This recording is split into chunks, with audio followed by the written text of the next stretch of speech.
नमस्कार। आज हम पीटर हॉलिन्स की किताब कम सोचो ज्यादा करो के हिंदी सारांश पर गहराई से बात कर रहे हैं। हाँ, और इसका जो मूल विचार है वो यही है कि ये जो ज्यादा सोचने की आदत होती है ना, ओवर थिंकिंग, उससे कैसे निपटें और असल में काम पर कैसे फोकस करें। बिल्कुल। तो इस बातचीत का मकसद यही है कि किताब से जो जरूरी आइडियाज हैं उन्हें समझें, ताकि वो जो सोचने का एक जाल सा बन जाता है उससे निकलकर एक्शन लेने की तरफ बढ़ सके। हाँ, ये उन लोगों के लिए तो काफी काम का हो सकता है जो जानकारी जल्दी चाहते हैं या शायद फैसले लेने में हिचकते हैं। सही कहा। तो चलिए यहीं से शुरू करते हैं। ये जो ओवर थिंकिंग है, ये जरूरत से ज्यादा सोचना, ये असल में प्रॉब्लम क्यों है? मतलब ये सिर्फ सोचना है या कुछ और? देखिए, ये सिर्फ सोचना नहीं है, ये असल में बिना किसी नतीजे के एक ही बात पर बार बार घूमते रहना है, एक लूप जैसा। अच्छा, एक लूप। हाँ, किताब बताती है कि ये हमें एक तरह से पंगु बना देता है। मतलब हम कुछ कर नहीं पाते, चिंता बढ़ती है, फैसले नहीं ले पाते, और इससे आत्मविश्वास भी कम होता है, और वो जो टालमटोल वाली आदत है ना, प्रोक्रेस्टिनेशन, वो बढ़ जाती है। हाँ, वो तो होता है। किताब में एक बड़ी अच्छी लाइन है, सोचना अगर समाधान ना दे तो वो खुद एक समस्या बन जाता है। वाह, ये तो काफी गहरी बात है कि सोचना ही प्रॉब्लम बन जाए। तो अगर सोचना प्रॉब्लम है तो इसका हल क्या है? एक्शन। बिल्कुल। और यहीं पर किताब एक बहुत, आप कह सकते हैं, क्रांतिकारी विचार रखती है।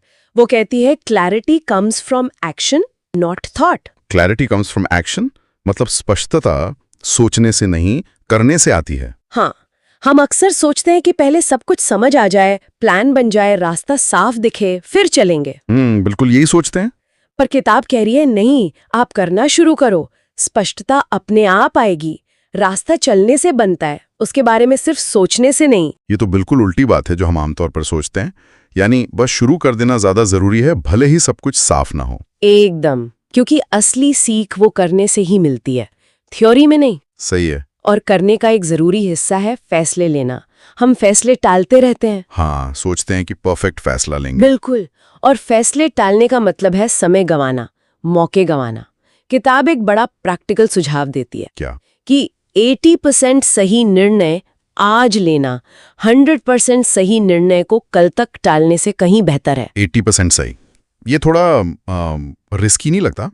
क्या पता वो 20% बहुत जरूरी हो? सवाल तो ठीक है, लेकिन किताब का तर्क ये है कि वो जो 100% सही या परफेक्ट फैसला है ना, उसके इंतजार में हम अक्सर कोई फैसला ही ले ही नहीं पाते। अच्छा, हाँ, ये भी है। वो परफेक्ट टाइम कभी आता ही नहीं।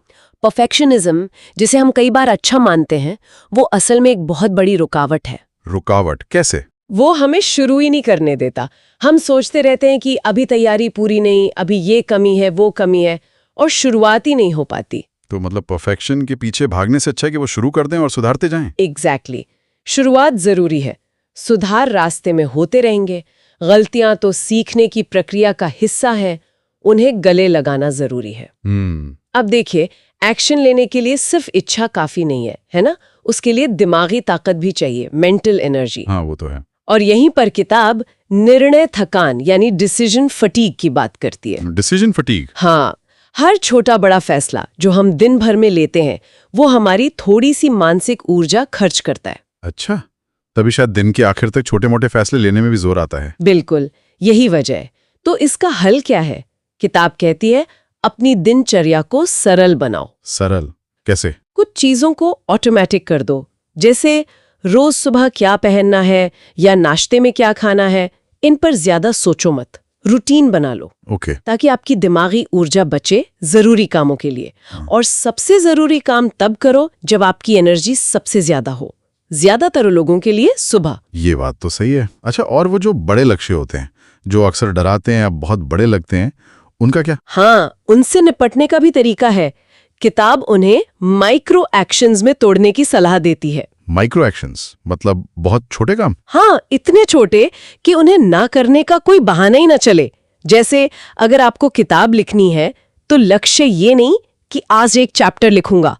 लक्ष्य हो सकता है आज सिर्फ एक पैराग्राफ लिखूंगा। सिर्फ एक पैराग्राफ? हाँ, या अगर रोज जिम जाना मुश्किल लगता है तो बस आज सिर्फ 5 मिनट स्ट्रेचिंग करूंगा। अच्छा, इससे शायद वो जो शुरू करने का डर होता है वो कम हो जाता होगा। बिल्कुल, वो पहला कदम उठाना आसान हो जाता है। और छोटे कदम मिलकर ही तो बड़ी यात्रा पूरी करते हैं। सही बात है, लेकिन लगातार एक्शन में बने रहने के लिए क्या जरूरी है? मोटिवेशन? मोटिवेशन से भी ज्यादा जरूरी है अनुशासन, डिसिप्लिन। अनुशासन मोटिवेशन से ज्यादा? हाँ, क्योंकि मोटिवेशन तो आता जाता रहता है, आज है कल नहीं होगा, लेकिन अनुशासन और आदतें वो हमें तब भी काम पर लगाए रखती हैं जब हमारा मन नहीं कर रहा होता। ये पॉइंट तो वैलिड है। आदतें बनानी पड़ती हैं। लेकिन रास्ते में रुकावटें भी तो आती हैं। हाँ, जैसे डर लगता है, फेल होने का डर, लोग क्या कहेंगे, आलोचना। हाँ, जाहिर है ये सब मानसिक बाधाएं हैं। इनसे कैसे निपटे?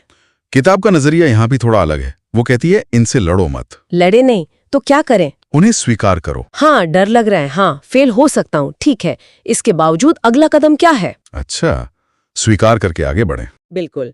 हर मुश्किल को सीखने का एक मौका समझो और अपना ध्यान प्रॉब्लम पर अटकाने के बजाय एक्शन पर रखो कि अगला छोटा कदम क्या उठा सकते हैं। ठीक है, तो अगर हम पूरी किताब का निचोड़ निकालें तो सफलता का कोई फॉर्मूला जैसा कुछ है? हाँ, एक तरह से है। निचोड़ यही है कि सफल लोग सोचते कम हैं, करते ज्यादा हैं। वो परफेक्शन का इंतजार नहीं करते। किताब एक सीधा साधा सा प्रोग्रेस का फॉर्मूला देती है। करो, सीखो, सुधारो, दोहराओ। Do, learn, improve, repeat. करो, सीखो, सुधारो, दोहराओ। हाँ, ये एक साइकिल है। आप कुछ करते हैं, उससे सीखते हैं, फिर जो सीखा उसके आधार पर सुधार करते हैं और फिर उसे दोहराते हैं। ये लगातार चलने वाली प्रक्रिया है। तो ज्यादा सोचने की बजाय करके सीखने और बेहतर होने पर जोर है? बिल्कुल। थोड़ा सोचो पर जल्दी से एक्शन लो, यही मूल मंत्र है। तो अगर हम मुख्य बातों को समेटें, ओवरथिंकिंग से बचना है क्योंकि वो एक जाल है। स्पष्टता एक्शन से आती है, सोचने से नहीं। हाँ, छोटे छोटे कदमों से शुरुआत करनी है, परफेक्शनिज्म को छोड़ना है। बिल्कुल। अनुशासन और आदतें बनानी हैं जो मोटिवेशन से ज्यादा भरोसेमंद हैं। और वो करो, सीखो, सुधारो, दोहराओ वाला साइकिल अपनाना है। एकदम सही कहा आपने। यही है इस किताब के की टेकअवेज। ये सारी बातें एक्शन लेने पर, करने पर बहुत जोर देती हैं। पर मेरे मन में एक सवाल आ रहा है। पूछिए। क्या जीवन में हर सिचुएशन में कम सोचना ही सही है? क्या कभी ऐसा नहीं होता कि हमें सच में रुक कर गहराई से लंबे समय तक सोचने की जरूरत पड़े? मतलब ये जो सोचने और करने का बैलेंस है, वो सही संतुलन क्या है और वो कैसे मिलेगा? क्या ये हमेशा इतना सीधा है कि कम सोचो ज्यादा करो? ये शायद आगे सोचने के लिए एक दिलचस्प